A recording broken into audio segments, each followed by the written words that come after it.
des voix sur les satellites européennes comme Intersat.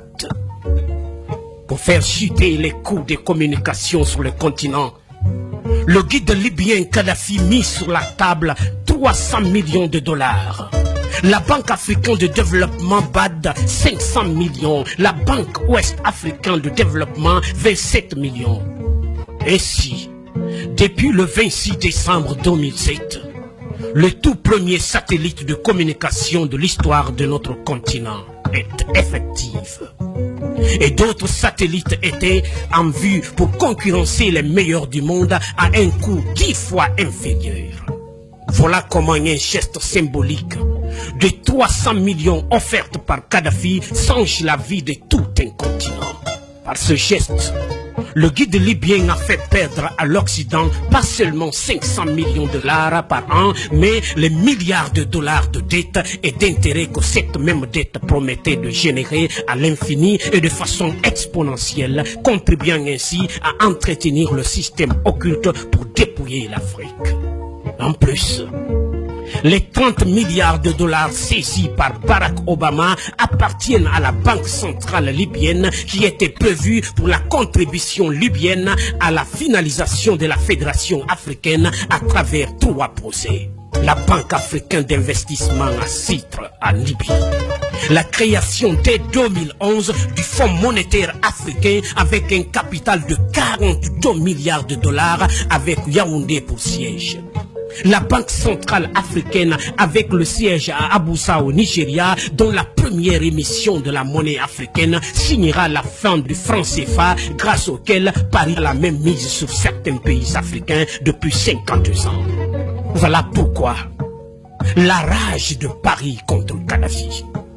Tous les pays qui ont bombardé la Libye, en tuant Kadhafi, sont tous financièrement en quasi-faillite. Les USA, les États-Unis d'Amérique, à eux seuls, ont 14 000 milliards de dollars en dette. La France, la Grande-Bretagne et l'Italie ont chacun environ 2 000 milliards de dettes publiques.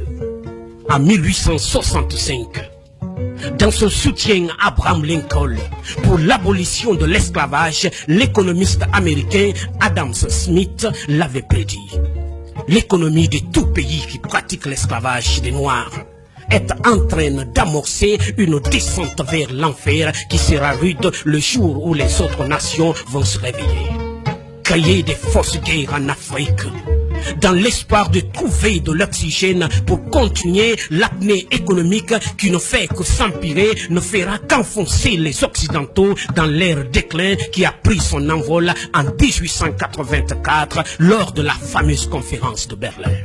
C'est pour déstabiliser et détruire l'UA, l'Union africaine, vers les États-Unis d'Afrique avec la main de maître de Kadhafi qui est mal vue par l'Occident que l'Union européenne a d'abord tenté sans y parvenir la carte de la création de l'URM, Union pour la Méditerranée. Il fallait à tout prix couper l'Afrique du Nord du reste de l'Afrique. Cela a échoué parce que Kadhafi a refusé d'y aller. Il a compris très vite le jeu à partir du moment où on parlait de la Méditerranée en associant quelques pays africains sans en informer l'Union africaine en y invitant tous les 27 pays de l'Union européenne. C'est ce qu'ils ont tenté de relancer, tout en musant sur la chute de Kadhafi.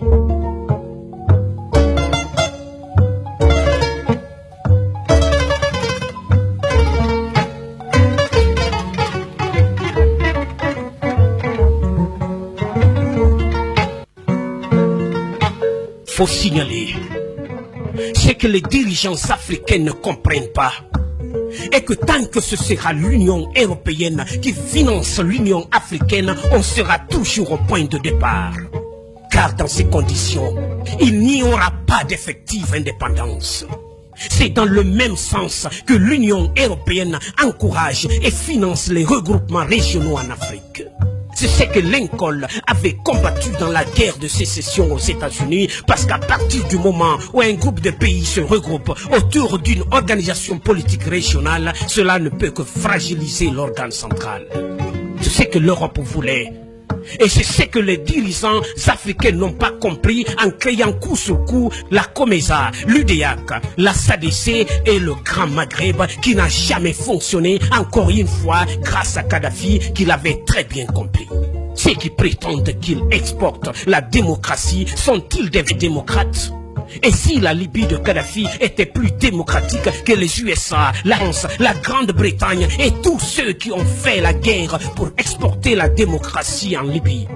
Le 19 mars 2003, le président George Bush lance les bombes sur la tête des Irakiennes avec le prétexte d'y exporter la démocratie. Le 19 mars 2011, c'est-à-dire 8 ans plus tard, et jour pour jour, c'est le président français Sarkozy qui lance ses bombes sur la tête des Libyens avec le même prétexte de leur offrir la démocratie. Monsieur Obama, prix Nobel de la paix 2009 et président des États-Unis d'Amérique pour justifier qu'il procède à un déferlement de missiles, crise de ses sous-marins sur la tête des Libyens, a dit que c'était pour chasser le dictateur Kadhafi du pouvoir et y instaurer la démocratie. La question que tout être humain doté de la moindre capacité intellectuelle du genre et d'appréciation ne peut s'empêcher de se poser est: ces pays comme la France, l'Angleterre, les États-Unis, l'Italie, la Norvège, le Danemark, la Pologne, dont la légitimité pour aller bombarder les Libyens était sur le seul fait de s'être autoproclamés pays démocratiques, sont-ils réellement démocratiques? Si oui, sont-ils plus démocratiques que la Libye de Kadhafi? La réponse sans équivoque est non. Pour la simple et bonne raison que la démocratie n'existe pas. Et ce n'est pas moi qui l'affirme, mais celui-là même dont la ville natale Genève abrite l'essentiel du commandement des Nations Unies. Il s'agit bien entendu de Jean-Jacques Rousseau, né à Genève en 1712, qui affirme dans le chapitre 4 du livre 3 de son très célèbre ouvrage du contrat social que il n'a jamais existé de véritable démocratie et il n'en existera jamais.